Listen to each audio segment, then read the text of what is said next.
Long before Rome feared his name, Julius Caesar was just a boy watching power move through the streets. He came from a noble family, but nobility did not mean comfort, safety, or real influence. Rome was already divided between rich elites, angry citizens, soldiers, and men hungry for control. Even young, Caesar seemed to understand that Rome did not reward weakness. His family name gave him history, but history alone would not protect him. As he grew older, the city around him became more dangerous. Among other young aristocrats, Caesar carried himself like someone who expected more from life. He studied carefully, learning words, law, politics, and the art of persuasion. In Rome, families survived by choosing the right alliances, and Caesar listened closely. From the rooftops of Rome, he could see the city that would one day fear him. The Forum taught him a lesson no school could. Power belonged to those who could control people. His mother, Aurelia, helped shape his discipline, pride, and survival instinct. Caesar was not the strongest young noble in Rome, but he was watching everyone. Then Sulla's dictatorship turned Roman politics into a deadly game. For Caesar, ambition and danger arrived at the same time. Because of his family connections, Caesar became suspicious to the regime.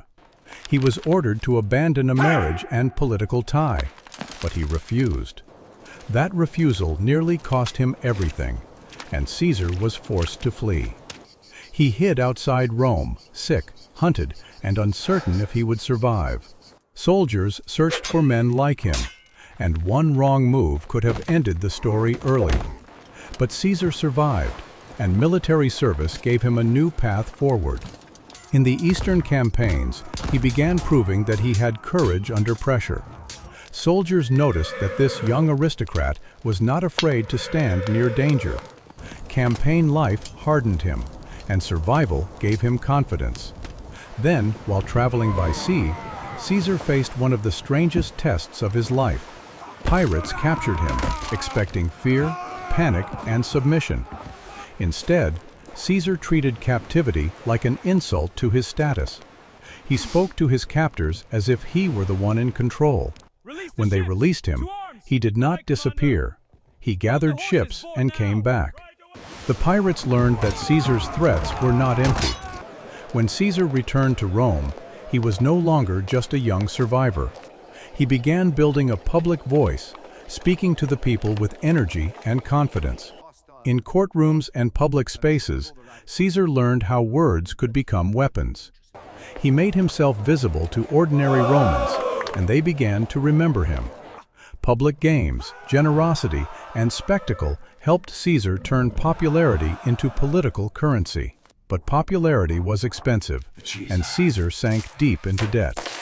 To rise higher, he needed powerful backers, and he knew exactly where to find them. The old aristocrats watched him with suspicion, but they could not ignore him. Caesar was becoming polished, confident, and dangerous in a different way. Each office he won brought him closer to the center of Roman power. As a public official, he learned how Rome's system worked from the inside. When he became Pontifex Maximus, Caesar gained religious prestige as well as political influence. Behind closed doors, Caesar built alliances that changed the balance of Rome. One of those alliances connected him with Pompey, Rome's most famous general. Together with Crassus, they formed an unofficial power bloc that could dominate politics. Caesar now aimed for the consulship, the highest elected office in Rome. The Senate resisted him, but Caesar knew how to use public pressure. When he became consul, he was no longer climbing from the outside. He pushed laws through with boldness, pressure, and political force. Then came the command that would make him legendary: Gaul. In Gaul, Caesar found the battlefield where he could become greater than every rival in Rome. The land was rough, divided, dangerous, and full of opportunity. Roman camps rose quickly because Caesar understood that discipline could conquer chaos. Early victories proved that his army could move fast and strike hard. His soldiers listened because Caesar gave them confidence, rewards, and purpose. Through forests, rivers, and hostile land, the legions kept advancing.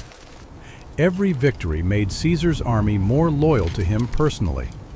The politician was becoming a hardened commander. Caesar fought tribes, negotiated with leaders, and turned division into advantage. At the same time, he wrote reports that made his success impossible to ignore in Rome. Engineering became one of Rome's greatest weapons under his command. Bridges, camps, roads, and siege works showed that Caesar conquered with planning as much as courage. But Gaul did not fall easily, and resistance grew fierce. When his soldiers doubted, Caesar appeared steady, calm, and certain. That loyalty would become one of the most dangerous forces in Roman history. Messengers carried news of Caesar's victories back to Rome. The people heard stories of conquest, wealth, courage, and glory. But in the Senate, Caesar's success felt less like glory and more like a threat. His legions were no longer just Roman soldiers. They were Caesar's men. Even winter could not stop the campaigns that built his reputation. Then, Vercingetorix united Gallic resistance into a much larger danger. Caesar understood that this revolt could destroy everything he had built. So he moved quickly, forcing his army toward the decisive confrontation. At Alesia, Caesar surrounded his enemy with walls, trenches, towers, and discipline. Then he built a second line facing outward, trapping one army while preparing for another. The battle around Alesia became a brutal test of endurance and control. Caesar appeared where the danger was greatest, reminding his soldiers who led them. When Vercingetorix surrendered, Gaul's resistance was broken. Caesar had conquered a vast land and changed his own future forever. By now, he was not just famous, he was powerful enough to frighten Rome. The Senate began asking a terrifying question: what happens when he comes home? Pompey, once an ally, became the man Rome could use against him. Caesar received orders that threatened his command, his safety, and his future. In the north, his officers understood that compromise was disappearing. Before him stood Italy. Behind him stood an army loyal to him. At the Rubicon, Caesar reached the point where one step could start a civil war. When he crossed, Rome's political crisis became military reality. Panic spread through the capital as news of his march arrived. Pompey and many senators abandoned Rome rather than face him directly. Caesar entered the city with discipline, careful to appear as restorer, not destroyer. He needed legitimacy because winning power was not the same as being accepted. The civil war widened, and Caesar prepared to chase his enemies across the world. Ships, roads, armies, and speed carried the conflict beyond Italy. At Pharsalus, Caesar faced Pompey in the battle that would decide Rome's future. Against larger forces, Caesar used experience, timing, and battlefield discipline. Pompey's army broke, and the old order began collapsing with it. Caesar had won, but victory over Romans carried a darker weight. He followed Pompey to Egypt, expecting the final end of the chase. Instead, Egypt pulled him into another dangerous political struggle. There, Caesar met Cleopatra, a queen fighting for her own throne. Their alliance was personal, political, and useful to both of them. In Alexandria, Caesar faced danger again as conflict surrounded him. He survived, restored order, and left Egypt with even greater prestige. When Caesar returned from the east, his legend had grown even larger. He defeated the remaining enemies who still fought against his rule. Rome celebrated his victories with triumphs, crowds, and symbols of unmatched success. Caesar now stood at the center of Roman power.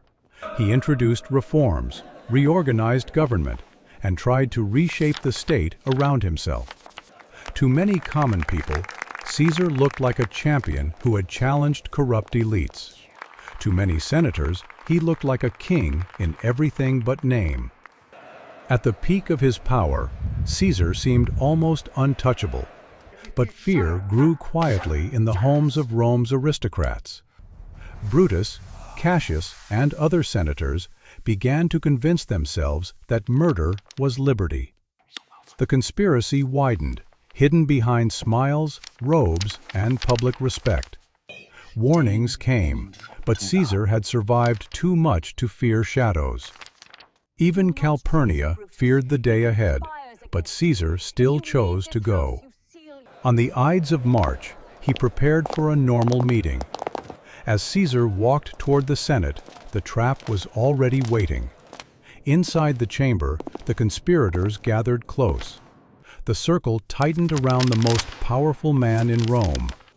Then the attack began, and the Republic crossed a line it could never uncross. Caesar fell beneath the statue of Pompey, surrounded by the men who claimed to save Rome. For one moment, the chamber was silent, because no one knew what came next. Then the news exploded through the city. The conspirators called themselves liberators, but the people did not simply celebrate. Mark Antony saw grief, opportunity, and revenge in the same moment. At Caesar's funeral, Rome's sorrow turned into fury. The crowd's anger proved that killing Caesar had not killed his power. His shadow remained over the Senate, over the streets, and over every man who came after him. Julius Caesar died before becoming emperor, but his life made empire almost inevitable.